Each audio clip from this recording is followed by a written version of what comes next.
Bill O'Brien has a butt chin. I love that. Is that our stat of the week? Yeah. Pitching wedge for a solid month. It was in my bag. Until he found out that Joey had it the whole time. Joey, it's a parking lot.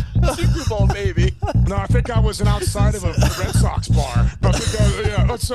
This is the greatest storyline to ever be told on the Juice Boys show. This is 1, 2, 3, 4.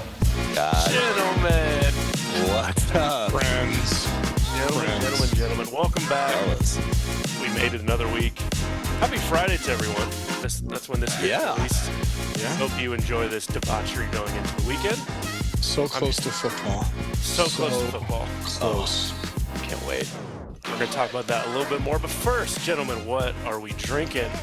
Juice Boys episode 4. I'm pretty excited about this one this week, fellas. I just picked this one up at the local liquor store. The original Knob Creek small batch, 100 proof, 9-year age. Tasty. Oh, that's tasty. That's a kick in the teeth right there. It is. That It you is. got. A little heat on there. And it's delightful. I love Yeah. it, Christopher. Straighties with no ice? Just because I figured you guys were going to guess that this time, I went with the Nick Offerman Lagavulin. So I'm drinking me a little bit of smoky, goody scotch this evening. Ooh. Oh, for real? You think you're better than us? You think you're better than me? I thought we'd established that. Oh, Mandelbaum. Mandelbaum. Good old-fashioned Rieger for me, my friends. Back to back, huh? Gotta go Back with the to back. classic. Can't go wrong. I absolutely love it. Well, last week, our own Chris, he broke down the FedEx Cup and laid out the rules for us. Little did we know, the next day, he realized he explained it completely wrong. Completely. Factually. It was Fully outdated. It was outdated. Wrong. No, it wasn't that. It was that I had St. Jude Classic and the Tour Championship mixed up. And so the FedEx playoff is actually a 3-tournament system. The first 2 tournaments, each of which cut down each time and are actually a means of scoring quadruple points to then affect the rankings that lead into the handicapped system that only exists in the Tour Championship. So that's once everything is cut down to just 30 people's left, or 30 golfers left, 30 starting peoples. from Is that what 30 Donovan Peoples-Jones left. And so, yeah, so it was, I just had him confused because I didn't actually know you were going to throw it to me to explain what was going on. Oh, so it's my fault. I hadn't actually looked it up. I just remembered that from previous years, but hadn't paid enough attention to recognize how everything all actually developed and led into the Tour Championship, which is coming up soon. Well, I hope you feel good because our journalistic integrity and the trust that we've built over all these years has just been absolutely The entire destroyed. premise of this show is our one listener wasting time listening to 3 idiots who may or may not be dumber than they are. I feel like I am the embodiment of the Juice Boys spirit, and the 2 of you with your ethics, your expectations, and your and your morals. reliability are not doing our listener justice. Yeah, so I guess it only took 4 episodes for us to issue our first public apology. I'm sure we'll get a cease and desist that we've been longing for. God, here, please, somebody send us a cease and desist. I want to feel real. A recap of how we did on our pick for the last weekend. So, just to follow up my complete lack of knowledge about approach to the tour or of the tournament, went ahead and rounded us up with last place with my beautiful picks of John Rahm, Ricky Fowler, and Sepp Straka with Poor an average Ricky. placement out of 70. I had an average placement of 53. Oh, What an absolute just stellar day of picks. You can definitely trust me with your gambling picks. I clearly know what I'm doing. Taking second place is our own Cody McCoy.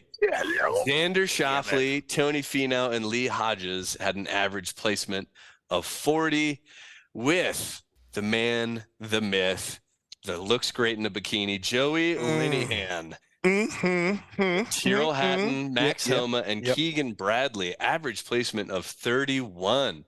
That's Max still Homa horrible, finished in the thank top you. 10. My boy. Tyrrell Hatton and Keegan Bradley, I think, tied somewhere in like the low 40s. Big head. Dang. Well, Joe, you win. I obviously now know the most about golf on this show. Ladies and gentlemen. Chris went from first to last real quick. Worst to first in one weekend. Absolute So anarchy, bedlam. Looking from at the Juice standings, Boys. looking at the standings right now. Lucas Glover with that win went up 45 places. Unbelievable, with Swamp 2 wins in a ass. row. Swamp Captain ass. Swamp Ass himself. Listener, if you have not seen it, please look up the picture of Lucas Don't. Glover's ass at the end of that round. It makes me happy that people are like me. Don't look it up that's not just anything me, too but- close before, during, or after a meal. Yeah. A lot of booty sweat. Now, Lucas Glover went up 45 positions, and now he is in 4th place overall. The top 3, Rahm, Scheffler, and McIlroy, stayed unchanged, and Patrick Cantlay went up 8 positions up into the 5th spot. With 2 weeks left, it's going to be interesting. Dang. So we'll make our picks at the end of the we'll show. be doing picks again. We'll do our BMW Champ picks. Break down the rest of the show. We have the weekly sports docket, which I was getting nervous about, but a lot of stories came in at the last second. Oh, yeah. Of the back half of the week that we are excited to get into. Bringing back the most outlandish takes and squeeze of the week. Of course, Christopher has some new and refreshing ads. New sponsors. Some red for us. hot new sponsors. Can't People wait. are just clamoring to give us money. Cannot wait. We have our big topic of the day, our stat of the day, and then, of course, we will end the show with our picks. We're going to go a little more rapid fire with our BMW picks, and NFL is around the corner, so we're going to start making our divisional picks and our offensive rookie of the year picks, and then we'll check those off as we go. So let's jump right into the sports docket, boys. We got a lot of stuff. Let's just give Joey the floor here. Joey, you get one breath to give us your take on Zeke to your New England Patriots. Go. Deep breaths. Big deep breath. He's got limited lung capacity, but he's given it his all. He was a firefighter who smoked a pack a day. Back in the day, not in 15 years, Cody. Wow, called out. So, yeah, thank you, buddy. All right, here we go. The press ain't long. Inhale. Here we go. Okay. Ezekiel Elliott is not washed up, but he is not the superstar that everybody thinks he is.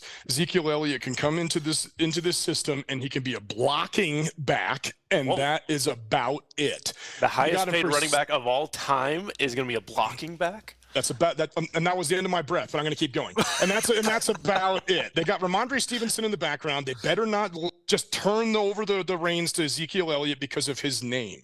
Ezekiel Elliott should have been remembered for his last play as a Dallas Cowboy, getting absolutely blown up as he was the snapper, as going under center and embarrassing himself. He should be known for a ridiculous holdout and going down to Cabo and making an ass out of himself every single summer. And now he's going to come into New England. But I tell you what. He's going to revitalize his career. He's going to go back to what he was. I'm not saying he's going to be 1,000 yards, but I'm saying he's going to get over 10 touchdowns this season as our short down back and our pass protecting back. And he's going to lead the Patriots to a certain place, which I will talk about later.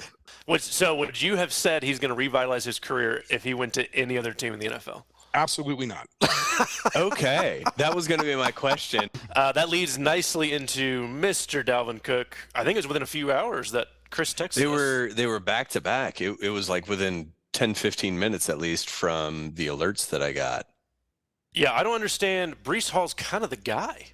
Yeah, so Breece Hall blew out his ACL last year. Yeah, I've got to imagine that's just a nod to you never know the timeline for an ACL, and you also never know exactly what you're going to get back. Any thoughts on Dalvin to the Jets? I think it hurts them because they're going for a super team. It doesn't work. Absolutely. It doesn't work. It doesn't work. Yep. They already had Breece Hall. They have Michael Carter. They have a lot of weapons. They don't need him. This is all just for show. It's all for show. So end of the year, are they splitting carries, Breece Hall and Dalvin Cook? No, Dalvin Cook will lead the team in carries. Interesting. Brees Hall was End of the monster. year, Dalvin Cook will have not been playing for 6 weeks because he's injured again. Like, what do you mean, end of the That's year, true. Dalvin Cook? What is he doing? He's watching longingly from his home. That is fair. I think Zeke got paid $6 million. I don't know what Dalvin got. 6 to 9. Eight and a half, Was I it think. 8? Okay. Yeah. Damn. So that was the big move. Well, ESPN, Zeke was actually only 3. It's a total of 6 with incentives and bonuses. It's only $3 million base. So it's actually absolutely fantastic signing by the Patriots. But also is just disgusting again as we're talking about how awful running backs get paid. But that's just a business decision. And $3 million. If he does well, $6 million, that's worth it. It's and worth Zeke is the highest paid running back of all time. So I think he's okay. He's going to go. He's from the Cowboys. He wants to be in 3rd place again, so he's going to go play for the Patriots. That's what he's used to. Oh, Cody, how funny this will be in February.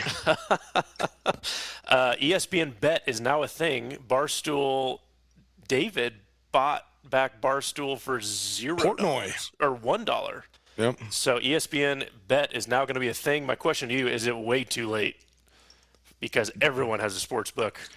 I don't think so, because it seems like every single one is doing well. People like to make money. I don't know. I mean, ask everybody's, featured gambling app, Sports Illustrated betting, or Fox Bet, which just closed.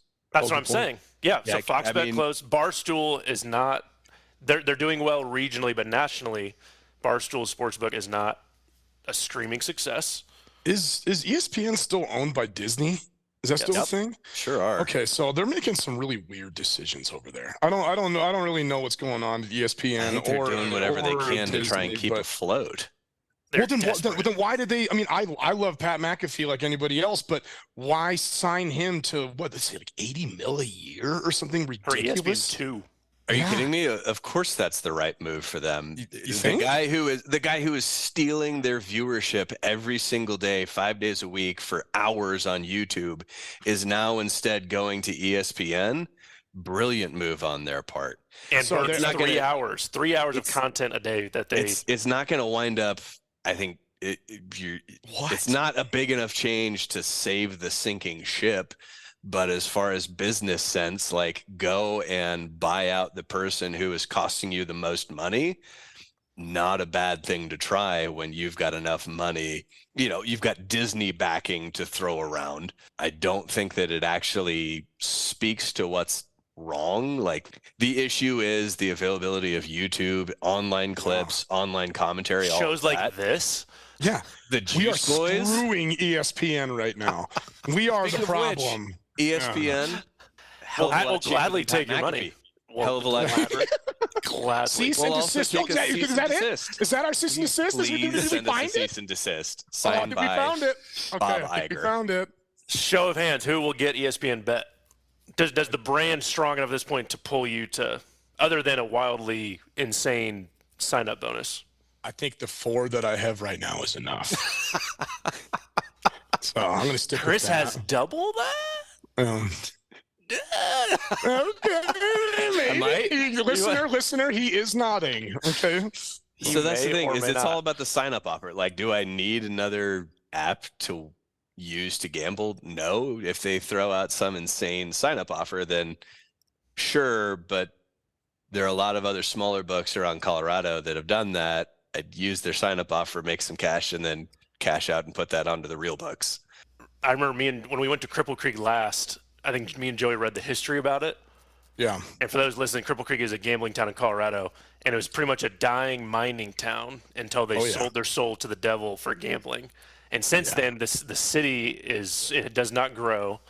People don't really live there, but it's still alive and well. And that's how I feel like this might be the ESPN move for them. Is they're going to survive because of it, but are they going to thrive? But is that just the name of the brand ESPN survive? Like, how huge does this extraordinarily saturated market with a new player, like, how big does ESPN Bet need to get in order for that to in any way, shape, or form translate to anything on television.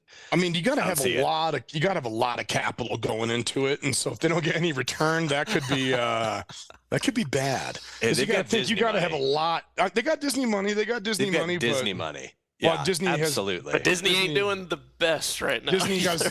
got to think Star Wars. So I mean, it doesn't matter. They're the biggest media corporation to have ever existed. Like, it doesn't matter if they're not doing great. Them having a bad day is losing more money than the three of us combined will ever see. And that's a line item on a sheet of paper. very true. That's Disney not having a great day. And so, yeah, they'll throw some cash at this, try and bail out their massive sinking ship that is ESPN.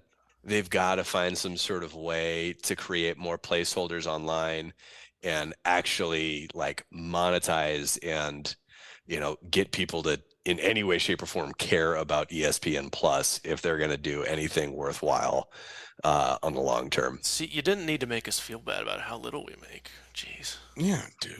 Didn't need I've to worked do really, that. I've worked really hard to get here. Hey, it's fine. It's fine, fellas. The Saudis are going to come in and offer Cody $800 million a year any day now.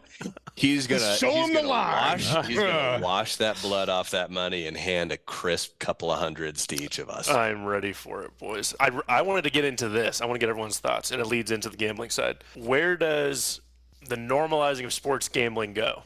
We have seen players getting busted left and right at the college level, Yep. professional level. Calvin Ridley was even last year, but now there's even more names coming out. Where does this go now that ESPN's in the game? ESPN is Adam Schefter's employer. Adam Schefter gets paid to get information out to the public. If ESPN is setting the lines and setting these things, is there a conflict of interest with an Adam Schefter waiting 3 hours to let you know Pat Mahomes is questionable? Or where this leads into minor league managers don't get paid a lot. They could easily get slid under the table on the AA game. What else we got? Insider, all sports insiders. All the timing of this matters. The caddies turn into like the horse trainers of like any little piece of information that a bettor can get their hand on. Why would you not give a caddy $100,000 for some inside information? Where does all this go? It's very normal now. I say wherever this conversation goes from here, whatever inside information you guys know, you need to tell me immediately. Joey, Okay, I need that inside scoop immediately. You know what, Okay. Max Homa's caddy. How is it that we're the ones that might have access to I insight? mean, I'll let you know as soon as I Listener. know. But I mean, you better know. You better let me know. I want that money. Listener, if you know what Joey Linehan looks like, I need you to Google Max Homa's caddy right now and tell me that they're two different people because they've never been seen in the same room. It's very true. Yeah, I like that. very But true. even announcers, like most announcers are now employed by, at least for the MLB, they're employed by the team. So as more teams and leagues get into bed with gambling institutes, Here's the timing thing. becomes everything. I think that we're Scary. nearing the end of the gold rush. I think Yep. online gambling has spread across the U.S. like a wildfire. I think it's been a lot of fun. I just know that Colorado was a semi-early adopter, and so it Yep. was like overnight, all of a sudden, half of the commercials that you saw on any given sports show was for online gambling. It's been a gold rush. It's been a lot of fun. It's been interesting. But as is with every new enterprise, eventually it gets too big for its britches and needs to be reined back in through some sort of regulation that represents kind of where this new iteration of something old is leading us. And I think, Cody, you bring up a good point. ESPN owning or having Setting lines. having their own opportunity to set lines, and meanwhile they are probably the single biggest employer of insiders, is an inherent conflict of interest. And so how do you balance that? I don't know. I just think that it brings up a necessary point of consideration and will likely lead to some sort of pushback, bounce back, some sort of regulation, something or other. Man, this is sketch. This is Somewhat serious. I was just wondering what you guys thought, because that is, if Adam Schefter just waits, 30 minutes before the line gets moved on an injury, on any kind of just anything at all, where it's just it's almost gross in a way. Where it could go is not exciting. I don't like it, Cody. I don't like it. Chris, I'm Joey no. does not like it. No, I don't. I don't Listener. like it. Joey, for one, does not like it. I don't like it. That's a deep take, Joe. That's a deep take. I don't like it, and now this is something else that I have to worry about is taking away more of my joy. You know, there's nothing like I love gambling, and I love gambling on football, and if they ruin this for me. Would it ruin it for you, though? I mean, would it ever come out that Shefty waits 2 hours? I don't. I'm a man of integrity. integrity. Foresee that suddenly, like, sports gambling is inherently, in some way, shape, or form, going to change. I think that this new iteration online that's now being bought up by companies like Fox and Sports Illustrated and ESPN, hell, even Barstool to a certain extent, is in some way, shape, or form going to wind up drawing enough attention to where somebody with the ability to put in some regulation is going to point their focus in that direction. Moving on to just a quick one. Bobby Witt Jr., the Chiefs franchise player, hit an inside the park home run. The Chiefs. Oh, no. God. Started over, my friend. Shit. The Chiefs are hitting home runs. Well, I feel bad because I made Chris's mess up go on there. The Chiefs are well on their way to another World Series. So. No.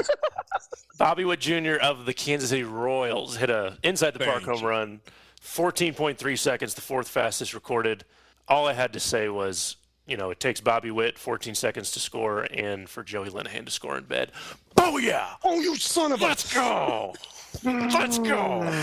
My favorite is that you're still dedicated to dunking on him after the Kansas City Chiefs hit an inside the park home run, but I still got to make sure that I talk some shit. Just had to throw that out there. Gall darn it. Quick one. Phillip Rivers was literally about to sign for the 49ers last year if they went to the Super Bowl. See, I don't understand this story at all because going into the NFC Championship game, Brock Purdy was totally fine. That injury happened. So did he call Phillip Rivers at halftime and be like, hey, Phil, we might need you like tomorrow? I mean, is that what happened? Because there's no way he was talking to him before the game started when Brock Purdy was on a freaking heater, you know? And so it's just like, did he literally call him in the locker room at halftime and be like, we need you? Well, no, they like, that's the only thing that would work. They only had Brock Purdy as their quarterback, right? They didn't have any more depth left. They had Josh Johnson, right? And then he got a concussion.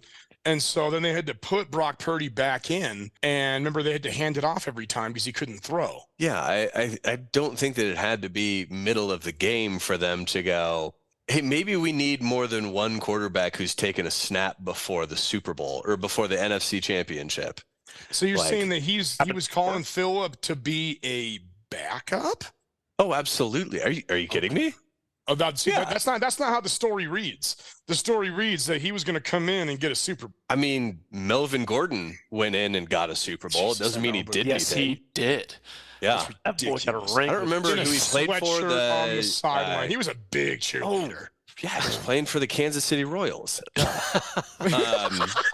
But yeah, no, I mean, absolutely. Can you take a week off from your 17 children to come and train up in San Francisco and go to the Super Bowl? Like, yeah, I think I could manage that. Sure. He's pulling a Duggars over here. Yeah, absolutely. What is he up to? 11 now?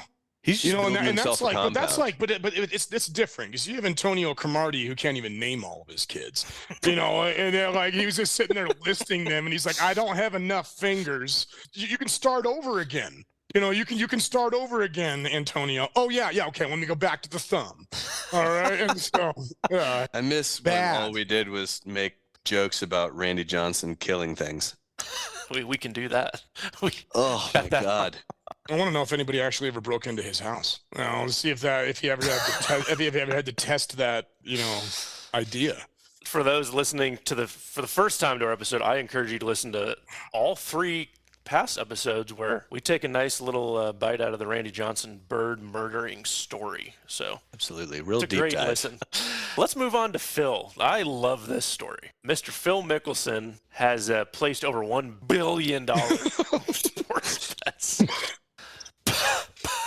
with a B. In the last decade, him and Billy Walters, I guess, is a world famous, maybe the greatest sports gambler of all time. A few stats on Phil. This is all in a 4-year period, mind you, 2010 to 2014. He would bet $110,000 to win $100,000, a total of 1,115 times.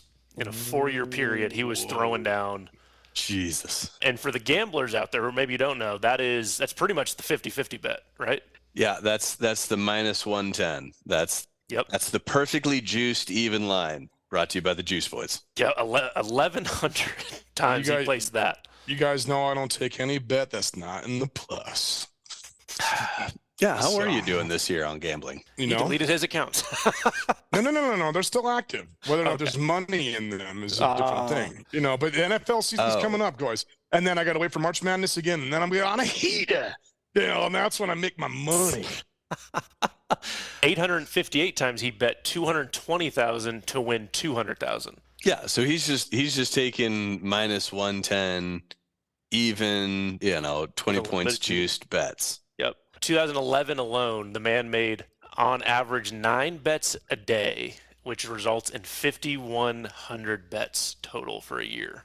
I'm going to bet one mid-sized home in a decent town in Ohio. Yeah. On one day in 2011, he made 43 bets on Major League Baseball. In one day, 43 bets on Major League Baseball, resulting in $143,000 in losses. Oh, I was going to say, dude, baseball is so hard to bet on. And as soon as he gave me that number, I was like, he lost. There is no way he hit 43 bets. That man there's no was way he hit chasing. 10 of those 43 bets with baseball. He was chasing his tail all day. That's the wild thing, though, is that level of degeneracy, but they're all 50-50 bets. They're just all yes, no's. Dang. I mean, this podcast is named after gambling. And we're going, this is unacceptable, Phil. How could he? It's unacceptable. It sounds like you guys got a family. But the worst part of this, if that all wasn't hilarious enough, he got with Billy Walters asking him to place a $400,000 bet on Team USA to win the Ryder Cup in 2012. He was on that Ryder Cup. Oh, shit. So this is going to the Awuzie, whatever his name is. Yeah. Did you guys see the Rory quote about that? Welcome to bet on the Ryder Cup this year since he won't be playing in it. Oh, that's baller. Lovely. That is awesome. I love how much Rory clearly hates Phil Mickelson. In this case, Walters had morals and he said, have you lost your fucking mind? Don't you remember what happened to Pete Rose? Yeah. You're seen as the modern day Arnold Palmer, which at that point he was. He was the good old boy, saving his wife when she was dying of breast cancer. He was just remember when he won his first Masters and that 4-inch vertical jump when he was still Tubby Phil. I mean, everybody loved him, And he says, you'd risk it all for this. I want no part of it. So Walter said no. The bet was never placed. Mickelson, we should say, if we're going to be even an ounce legitimate, he has denied that part of the story. So he sure has. Whatever. This is all coming out in the Walters book. Scottie Pippen is very aware on how to sell books by throwing. And if there's anybody that you want to take integrity from, it's Scottie Pippen. Yep. That is true. So that's a fun one. I think Phil has acknowledged that he had a problem at a point.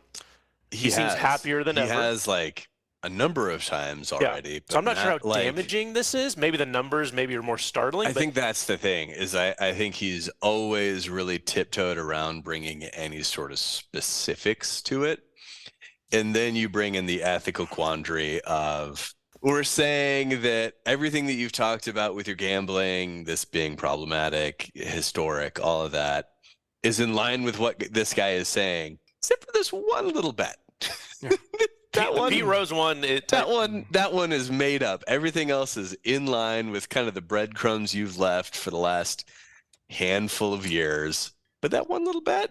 Yeah, that's where it goes off. Yeah, I want to go back in time as a fly and just stick myself to the golf bag of Michael Jordan when he's playing around with Phil Mickelson and just see the money that is being laid down in that match. God. It's like talk about ultimate dream. I want to play around with those dudes, and maybe I'll caddy for them. I'll carry their I'll dab the sweat off of their brow. As long as I'll caddy for them. I just imagine. As long as I could just walk the course and just see the money that gets thrown around in that game. Michael Jordan walks up to Joey, full swamp ass, just Lucas Glover dying, style, just dying, and goes, "What do you think I should hit here?" Oh, I'd not qualify. Driver, sir. I'm not qualified for that. Always. Here's Have a you big Bertha. considered a 25-year-old Big Bertha with absolutely no grip? That's about my only recommendation. That's his. You know what move. you I'm just here for the love of the game, sir. You need a driver, a 7-iron, a pitching wedge, and a putter. That's it. Everybody else, Especially if you've else got Cody's pitching wedge. Yeah.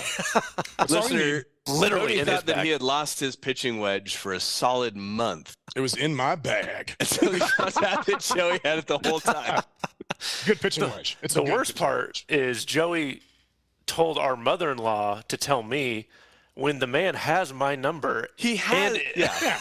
I mean, And is it in a wasn't my group chat. concern. It wasn't my concern. She didn't reach out to me. the group chat You that know, constitutes 2/3 of all texts that come through my phone at no point in time qualified for, "Hey, buddy, I picked up your pitching wedge." Yeah, No, I freaked out. I was using it. Oh, you were?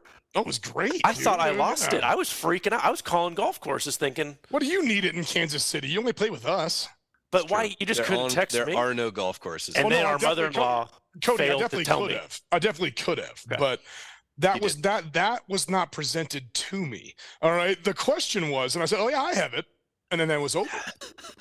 At that point, the discussion's over. Well, All right, blame, I it on have the it. mother-in-law. Yeah. Blame it on the mother-in-law because I'm not blaming it on anybody. I'm just saying, no, I had it. Oh, then I look like a bad son-in-law if I blame the mother-in-law. Well, that's not my problem either. So, it was a good pitching wedge. I didn't realize it was yours until probably the third outing with it, and I was like, "This is a damn good pitching wedge." So, yeah, and then really at that cool. point, It's got those white yeah. grips just like Cody's. yeah, I was like, "This is weird." And I the don't Nike remember getting logo, this. just like I don't- Cody's. I don't This remember doesn't match getting my. this. Yeah. Yeah, but whatever. I played well with it. So,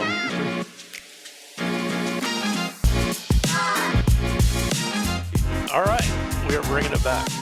Squeeze of the week by extremely low demand. But we did get some none. feedback with that people did like Did our we? outlandish takes. Okay. so not And now- extremely low demand, just low demand. Yeah, and at the end, we're actually creating a way for everyone else to submit their outlandish takes to be read on the show. So Absolutely. we're extremely excited. So this segment, remember, Squeeze of the Week, the most outlandish sports takes. What we do each week is just throw it out there to us three. You don't have to come with outlandish take. You check off the box, and we'll give you the space to give your take. And in this case, all three of us had an outlandish take. So let's let Christopher start. What do you Well, got? I'm leading this off. Lead this off. Mine is less of a take, more of just a complaint.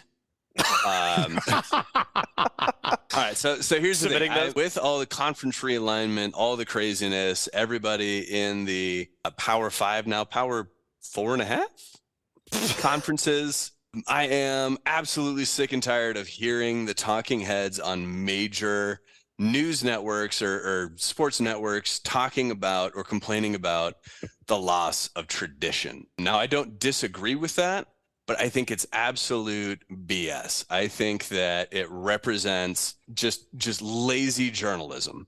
Super conferences have been discussed as an inevitability since I was at Nebraska when they moved to the Big Ten. It was discussed as if it's just a recognized college football is getting bigger, college sports are getting bigger. These Power 5 conferences are signing such massive contracts that nobody else can keep up. It's if me and my idiot buddies saw this coming 12 years ago, these talking heads absolutely did as well. And so if you're wanting to sell the perspective that you're killing off tradition, this is some sort of big issue for these talking heads as fans, I think it's bullshit. I think it distracts from the actual worthwhile conversation that these people should be having, which is the outcome and the effect that this is going to wind up having for student athletes top to bottom, for the people who are expected to perform for most other athletics at the potentially highest possible position of their athletic lives, all while meeting their expectations as a student and now traveling potentially across the country, week in, week out, day in, day out. I think pretending that this is somehow a question of tradition distracts from that, is lazy, and allows you to just pretend that you're the good guy, as if you didn't miss the opportunity for the last 10 years to have an opinion, to have something to say, to hold your employer accountable to the role that they played in this eventuality. Bravo. So not a hot take. just a hot little potato over here who's pissed off about people being lazy and distracting from the important conversation. Wow. Yes. I don't even know if it's outlandish to this group. Joey, what's your squeeze of the week? Okay. My squeeze of the week is a deep-rooted hatred for the New York Jets. Okay, so it's not even a take. It's just I wanted to take this opportunity to hate them specifically. Yeah. There will be a take, but like there's just you really think I shouldn't hate the Jets? Because for every single highlight that they've ever had, which is only in their entire franchise history, and there's fitting that is a one, that is, it is a finger of Joe Namath waving in the air back before my mom was 5. So great job, Jets. Okay, so when I was coaching middle school basketball. Happy 5th birthday, Joey's mom. That's right. So when I was coaching middle school basketball, the world became more, tolerant and accepting of things that are not okay to say. And we had to change the word of the drill called suicides, because obviously that's not okay. And I changed them to the Jets because the Jets suck. So I said, hey, guess what? You're running Jets. No, I hate the Jets. I know, I do too. I hate the Jets too. All right. So all of this pomp and circumstance, all of this trash. Pomp and circumstance. I don't speak good. Pomp and circumstance. I don't know. With that word, they think that bringing in Aaron Rodgers is going to just change around their franchise forever. He is supposedly the Messiah. You guys need to watch Hard Knocks. It is disgusting how hard they are blowing this dude. All right. And in every single way, they are just saying, oh, did you see that pass? Did you see how this went? Did you see that? This is Aaron Rodgers. He's teaching Zach Wilson so much. Oh my God. We have Dalvin Cook. Now nothing can stop us. Squeeze of the week. Jets are going to go 8-9 and miss 8-9. Okay. 8-9 and miss the playoffs and get dead last in the AFC East. And let me tell you why. All right, look at their schedule. Week 1, Bills, Jets. Who's winning that game? Bills. All right. Week 2. I didn't know. Okay. Week 2, Jets at Cowboys. Taking us through the whole schedule on a team. Oh, no. I'm just starting this off. This is the longest squeeze. Yeah. Jets and Cowboys. I'm taking Cowboys. All right. So week 3, Patriots at Jets. Jets. I am taking the Patriots. Really? Oh my God, dude. Whoa. I will get to this at a different point later on. The Patriots are going to be the most undervalued and underrated team in the league this year. Everybody thinks that they have no offense, that they cannot move the ball, they can't do anything. It's because they had Matt Patricia calling the plays last year. All right, they're bringing they're bringing in Bill O'Brien. Mac Jones is good, and they have a top 5 defense in the league. Patriots will win that game. Jets are 0-3. Then guess who comes into town? The Chiefs. So then I'm saying 0-4. And then it sets up the big week 5 game, Jets and Broncos, that big smash mouth, big shit talking matchup between two bad teams. I am taking the Broncos to win that game. Really? That's 0-5. Yes, I am. And then guess what? They play the Eagles So they are legitimately looking at and not joking 0-6 start. Maybe at the best they can beat the Pats and Broncos 2-4. Are you thinking the Bills, the Chiefs, and the Eagles, and with everything that's riding on the Cowboys right now, that they're going to be able to win those 4 games? All right, so there's legitimate chance they can start 2-4, 0-6, or maybe at best 3-3. Tell me that team is making the playoffs. Bill O'Brien has a butt chin. I love That is that our stat of the week? Yeah. Are you ready for my Cody. squeeze of the week? Oh, let's hear the McCoy squeeze down. Liv was more entertaining than the PGA tournament this week. Boo. Are you kidding me? Yes. No, I'm not kidding you. I watched more Liv this week than I did PGA, and I was flip-flopping, and there's a few reasons. You are a Saudi sympathizer. Is it because you Now don't that pay is a for number cable one. and so you only have the CW?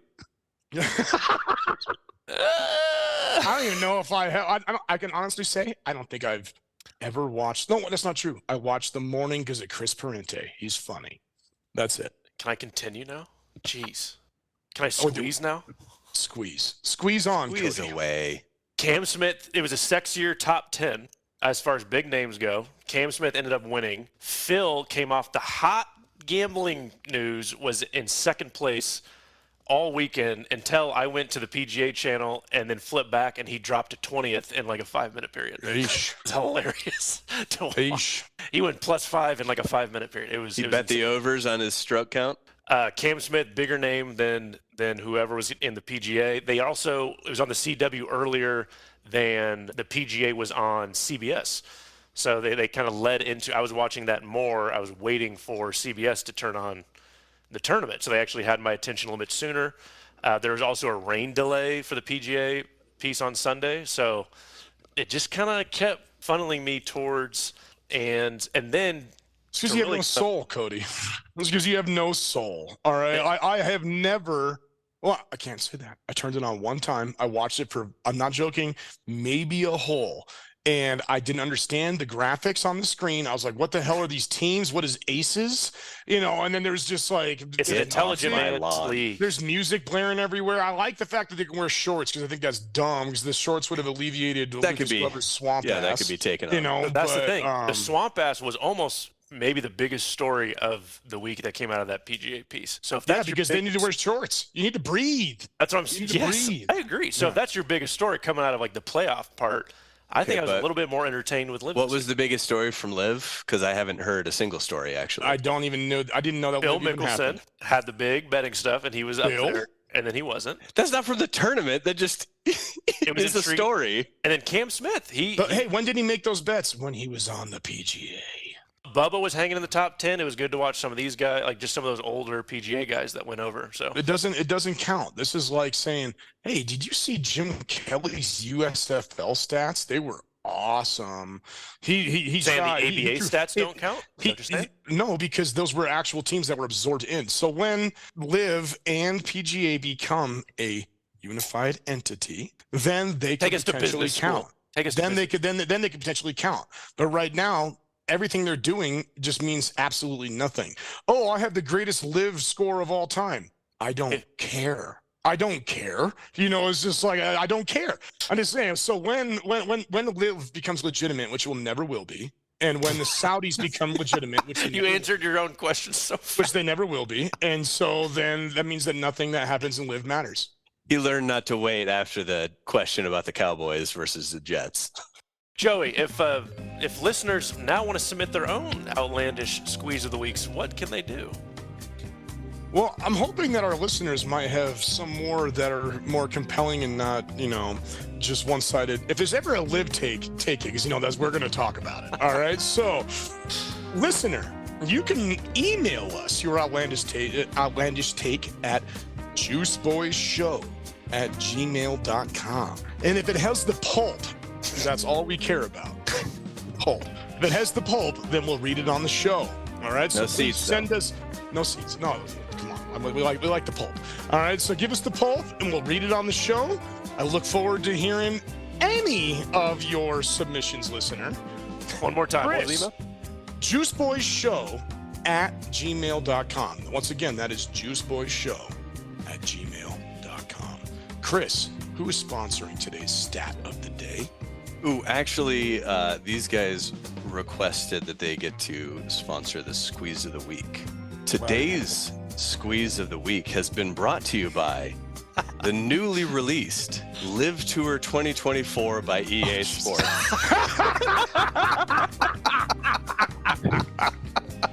Yes! How better.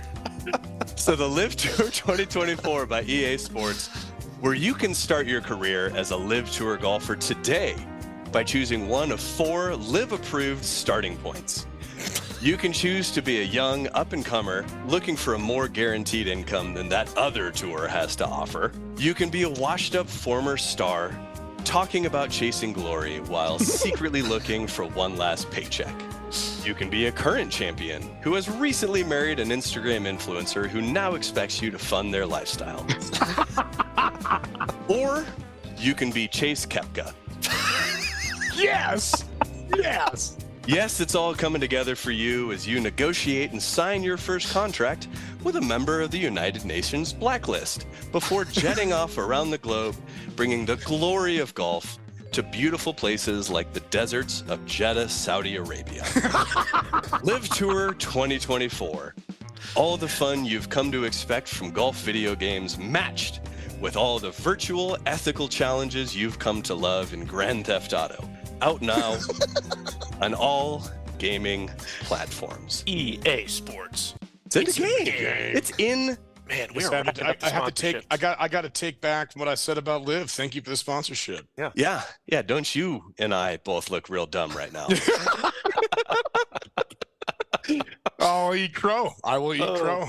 All right, boys. Stat of the day. Beep, beep, beep, beep, beep, beep, beep. Stat of the day. You put in music.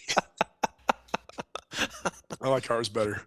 I do too. Okay, you guys have We to make guess. all the transitions. You two just beatboxing. How many children are conceived annually at a Super Bowl parking lot tailgate party? Holy Oh hell. my God. I know of at least one.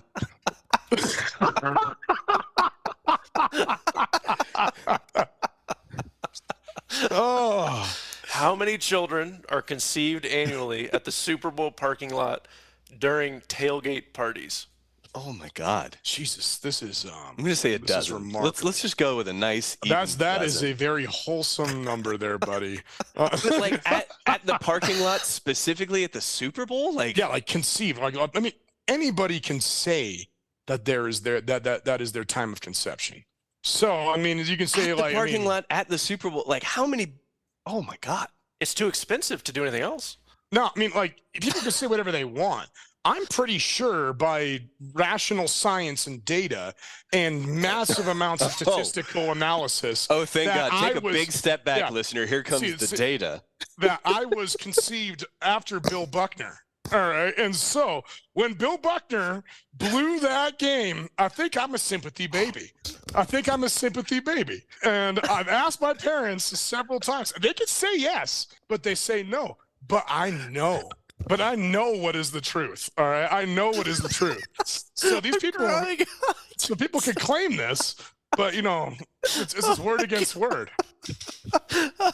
I'm crying. I can't. Joey is a parking lot Super Bowl baby. No, I think I was an outside of a Red Sox bar. I think This is the greatest storyline to ever be told on the Juice Boys show. Oh This my is the God. hottest take I've ever heard in my life. Through statistical analysis. Data. Lots of data. Oh my gosh, I'm crying. Okay, so I'm gonna take a stab at this. I'm gonna say 1800. What? Yeah. Every year? Okay, so to reiterate, Chris thinks that 12 babies are conceived in the parking lot. Joey thinks there's 1,800. I'm going big. There's just waves upon waves.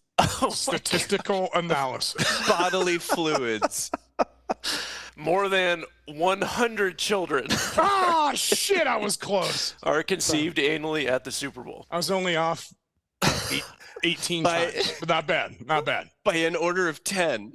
Oh my gosh, Joey, I can't. That was too good. I love that he complained. He sets the intention to use statistics. He's like, well, I know of one that we've already talked about, and then I know that I'm two. So extrapolating from that, pretty sure 843,000 every single year. Oh my god, that is the funniest shit. I'm sorry. That was so stupid.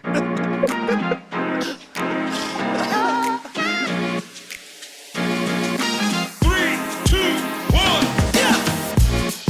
All right, boys, the big topic of the day. Talking through this. Last week we did moments you'd want to relive. This week is your top 3 sports sidekicks. Who's No, one of your Cody, I think 3? I'm going to let you start this week, buddy. Ooh. Ooh. Yeah, I'm going to let you start this week because I've got a list of about 50, and I think I can whittle mine down, and I want to give you the chance because I don't think you've ever lit off our draft so far. I'm going to go with Bob Cousy. Okay. Bob Cousy. Bob Cousy was there before Bill Russell. Bob Cousy won 6 rings during this time, averaged 17 points. So how many of the 11 championships did Cousy win? 6. Okay. So the first half was Cousy and Russell. Cousy was the leader of the team before Russell came in. Cousy had the wherewithal to take kind of the back seat, but was still that main scoring guard. He was kind of the face of the league for a while too, but I don't think you have a Celtics dynasty without Bob Cousy. That's an outstanding take. I did not think that you were going to go in that direction. Bob Cousy was a 10-time All-NBA first team, 13-time All-Star. Like I grew up to my grandfather telling me that Bob Cousy was the best point guard he's ever seen. Yep. And of course, I've never seen him play because footage from that time does not exist, but statistical analysis and data has become a very, very important part of this show. What a great pick. Christopher. I'm combining recency bias and homerism. I'm going to go with Jamal Murray. Hell yeah, dude. Absolutely. So when he was dealing with his ACL and just up and down with injuries, all of that, Jokic manages back-to-back NBA MVPs, but just can't quite turn that corner and actually do anything worth, being proud of as a team. I got the feeling that before Jamal Murray really got injured, he kind of thought himself to be the heir apparent, thought himself to be kind of the main guy around Denver, did the right thing, stuck around, put in the work, put in the energy, put in the effort, and found himself coming back to a team where he was no longer the main guy. And instead of raising a stink, instead of bringing in an ego, he went, what role do I play? Where do I fit in? How do I make this team the absolute best it can be, as facilitated through the role that I play here? You can't argue with the results in past seasons NBA playoffs. I mean, he and Jokic were all-time electric. And, there are a handful of those games to where if he doesn't just absolutely become a completely unrecognizable monster out on the court, they don't win. So Bubble Murray, dude, like that started his thing being like, all right, if Jokic is getting to a point where he's getting locked down, he wasn't really getting locked down, but he was going against Rudy Gobert, who at that time was the 3-time defending? I know that he's won it 3-time defensive player of the year. So they had to go off. And then that battle with Donovan Mitchell in the bubble was something else that that's legendary, dude. They're just going back and forth to putting the team on his back, but then also having the wherewithal to be like, all right, I can take a sidestep and let Jokic bring the ball up and run the offense and run as a 2 when I'm not needed as the 1. I think he's a fantastic sidekick. Leading into that, I'm going to take something that I think is going to shock people, and I'm going to explain it. All right. My favorite. Oh, good. Ready to be shocked. Stand back again, listener. I think my favorite number 1 sidekick of all time is Jason Varitek, the catcher for the Red Sox. And here is why. Jason Varitek caught 4 no-hitters from 4 different pitchers. No catcher has ever done that, ever. All right. His first was the Hideo Nomo in 2001, Derek Lowe in 2002, Clay Buchholz. Clay Buchholz threw a no-hitter to Jason Varitek in 07 and John Lester in 08. Nobody has ever had 4 different pitchers with a no-hitter, and the Yankees are always pride themselves on being the captain of the team. Jason Varitek is the only one, I think, since Bob Lynn back in the 70s to wear the C on his patch. Like I said, that the C patch on his jersey, because he was the captain of that team. And I think that the catcher is the ultimate sidekick, because who always gets the press? Who always gets the glory? The pitcher. But who's calling the game? Who's calling those pitches? Who's calling who's going to throw the curveball in that situation and who's going to blow him by in the high heat?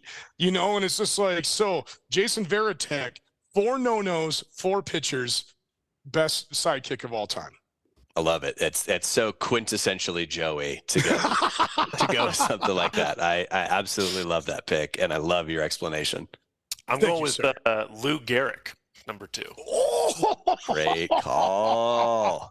Because you know who he was the sidekick for? George Herman Ruth. Yeah. The babe. The man was a 6-time World Series champ, just 6. 2-time MVP. He was a 7-time All-Star, MLB all-time team, all-century team, 12 seasons. Had the consecutive game streak until Ripken. Yep. And he only stopped because he had a disease so bad that named it after him. Yep. He he played 12 seasons, 1923 to 1939. He might be considered the most underrated player of all time because you're playing with what was the GOAT, undoubtedly until maybe still now. They're still now. Those two led the Yankees to what they are today. I mean, they were. He invented the cleanup. He invented the cleanup hitter. He was the reason Babe Ruth was able to do that, because you didn't want to pitch to Lou Gehrig. Do you know why that's why he's number 4? Back in the day, they did the lineups, and so like Babe Ruth was number 3, hit 3rd, and Lou Gehrig was 4th, and so he's number 4. Just like you get Babe Ruth in the first inning, but you can't walk him because you got Lou. So So he literally invented the cleanup position. Yep. Christopher. For my number 2 pick, I'm going with LeBron James. As a sidekick? Yep. Yep. You don't get to show up in Miami for a team that is already poised to win a championship and claim that you're the guy who led them there. You don't get to show up in Dwayne Wade's house. Oh my God! What a take! I'm the reason that we got there. So I'm going with the week. I'm going with LeBron James. Yeah, I'd take, because Dwayne Wade was definitely the sidekick on the team. But no. And okay, I agree with Chris on this one, because the Miami Heat are Dwayne Wade's team. So I agree with you, Chris. That's a good pick, dude. That's a good pick. Appreciate it. Joseph Broseph.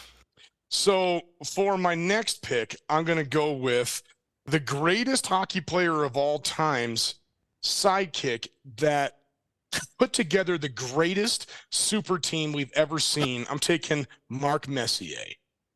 Mark Messier to Wayne Gretzky for those Edmonton Oiler years was absolutely astounding. All right. So they played together, and they were both putting up over 100 points. Gretzky scored over 200 in a couple seasons. But when you look at like what they were able to accomplish on a line, on a team where they're going on separate lines, you have your top line, you have your second line, but you have Mark Messier as your next player up. So when they were together, they won five Stanley Cups during the 1980s. Okay, that is absolutely insane. When you think about the Edmonton Oilers in the 1980s, who do you think of? You think of Wayne Gretzky. I'm going to answer it for you absolutely. Again. All right. However, you go back and you look one. at Messier's stats during these runs as a second line center. He had 106, 101, 107, 111, 129 points. All right. Then when he finally got his chance to be on his own, lead the New York Rangers in his first season there. to a championship and won the MVP. He won an MVP on the team that Gretzky was on. So, like, there's never been a better team developed in hockey than the 1980s Edmonton Oilers, and it wouldn't have been there without Mark Messier. Absolutely inarguable. All right. There we go. Okay, thank you, guys. Yeah, that was a good take. Okay. Yeah, that's it. All right. All right. All right, moving on. Remember, you can now listen to the show on all major podcast networks, including Google, Spotify, and Apple. If you're enjoying the show, please consider following and rating the show and leave us a review. Also, be a friend. Joey will leave his phone number in the comments for you to text. I will DM you a very scandalous picture. So, also be a friend. Tell a friend about our podcast. Friends tell friends. Chris, who's sponsoring our picks for wrapping up today? Sure. So this week's picks on the Juice Boys show is brought to you by Adulthood in Your 30s. So listen closely here, McCoy and friend who rhymes with Ike. You're no longer a spry 20-something, and you've got the 401k and the back pain to prove it. You're still young enough to go out to the bars all night, but old enough to prefer bars where shots are called mixology, so now drinks cost 3 times as much.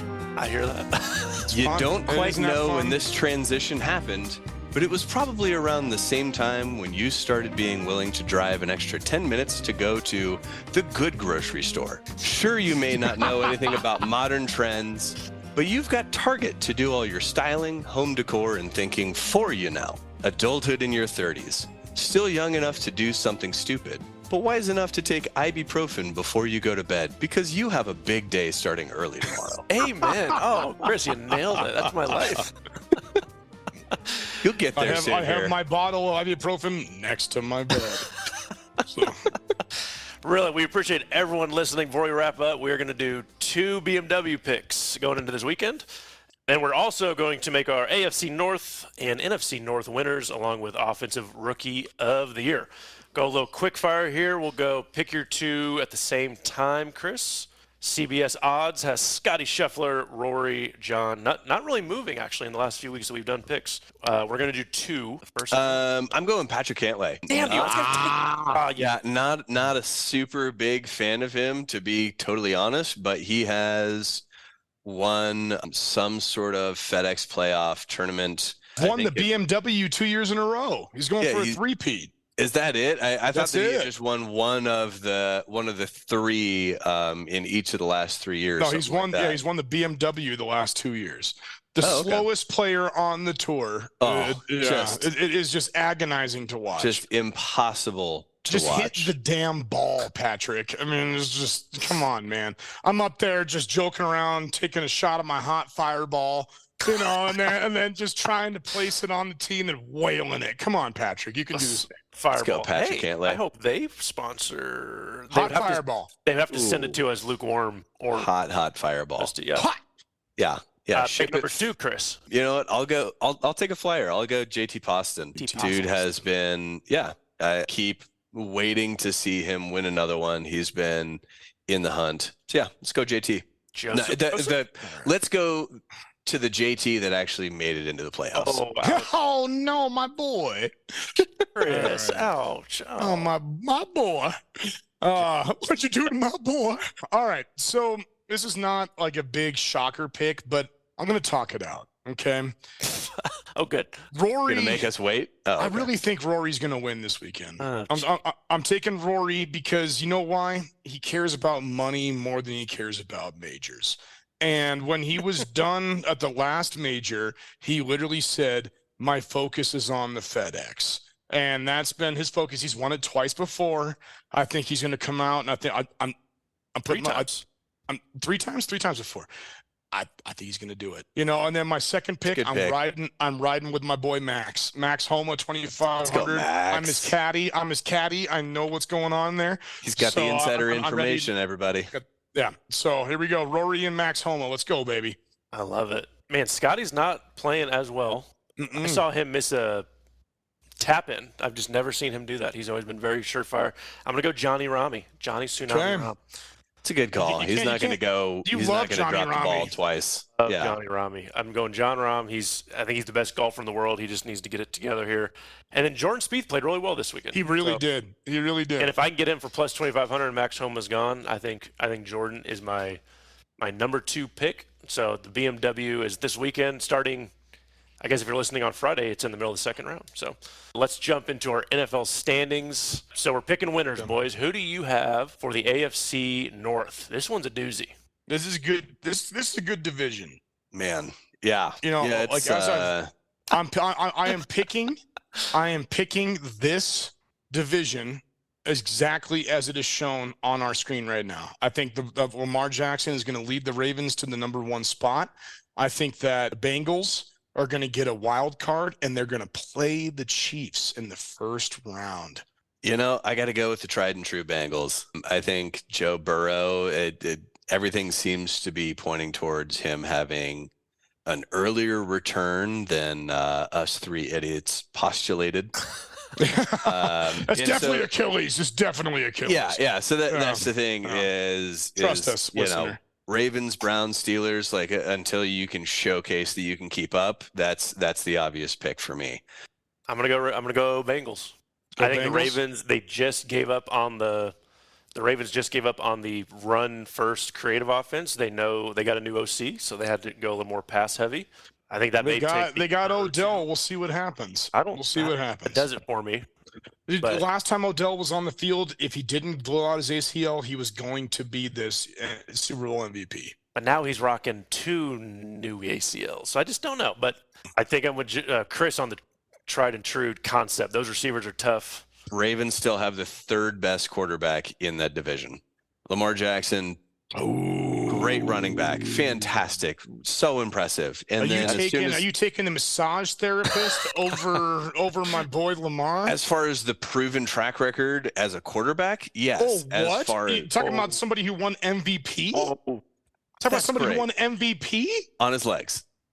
MVP. He threw 33 touchdowns that year. Maybe more. That's just off my ass. Is that an outlandish? I think we've had more outlandish takes after we did Squeeze of the Week than when we actually did Squeeze of the Week. Oh, this is I got to make up for it. My Squeeze of the Week was just a tirade. Yeah. I can't wait to bash on the massage therapist. All right, NFC North. Here we go. We got the Bears, Lions, Packers, Vikings. Joey, who takes it this year? Lions, baby. Lions are taking this division. I am picking them to be number 3 seed overall in NFC playoff picture. I'm just going to slightly disagree with Joe here. I think the Vikings have been sneaky good. I think Kirk Cousins looks like a youth leader or a youth pastor with an anger issue. I think he's going to take with that his out. sexy Coles outfits. Yeah. He looks like looks like an Old Navy advertisement came to life. He looks like an ass principal. That's what he looks like. Yeah. The Lions are the sexy team this year. I love them. I love them. I love Dan Campbell. I love the Lions. Love Amon-Ra. Yeah, I'm really happy for Jared. I do as well. I feel like we're going to find out that last year was a bit of a flash in the pan. I love Jared, the Jared Goff story, just getting booted out after taking his team to the Super Bowl. And he's going to end up having a decent career. So I'm going Lions. All right. Offensive Rookie of the Year. Let's go. Here's the short list, gentlemen. Bijan Robinson, Bryce Young, Anthony Richardson, Jameer Gibbs, CJ Stroud, and Jackson Smith and Jigba. Chris, who are you taking, sir? I hate to be cliche, but like Bijan Robinson is genuinely the real deal. I think it's a poor choice going with a quarterback, especially when option 2, option 3 are 2 quarterbacks who just went to dumpster fire teams. And so it's like, how much time are they going to spend injured? How much time are they just going to be forced to suddenly be a college player playing at an NFL pace? Every single defense just seems like everyone's bringing the heat. They're just so big on Bijan. Now, I'm not going to take a quarterback. I know that sounds ridiculous because he took Bijan Robinson, who was number 1. I think Bryce Young's going to struggle. I think he's going to look good at times. I think Anthony Richardson is going to struggle. Really? I agree. Struggle. It all depends if Jonathan Taylor is in the backfield or not. I'm going to take Jackson Smith and Jigba.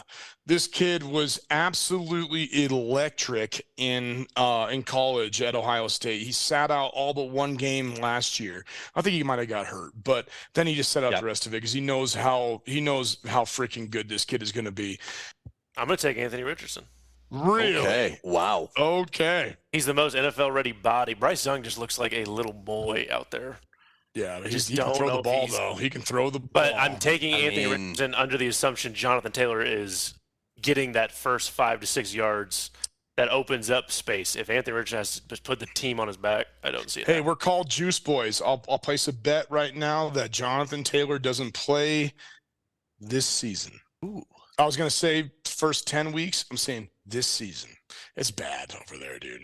It's bad. It is. Like, I mean, when your coach, when your owner comes out and says that you literally mean nothing and that the game will be there long after he dies and long after Jonathan Taylor dies, I think you need to move on. I think that's it. So I'll put money on it right now. Poor culture. It's probably a plus 500 bet, but I'd say no, he's not playing this year. You know who else needs to move on? That's it for our show. We're moving on. Oh, How is that for a transition, Joe? Wow. That's a good one. We can't thank everyone all enough. in the lurch. All the feedback, all the comments. We are okay with hate mail. All right. So if you guys have some bad takes, juiceboyshow@gmail.com. Hit us up with the hate. We You appreciate can it. send your cease and desist letters there as well. I love it. Join us next week for more ads, more outlandish takes, more whiskey, And more stats and facts. Yeah, All episode statistical data. Hours and hours of compilation. 4. Episode 4 in the books, gentlemen. Love you both to death.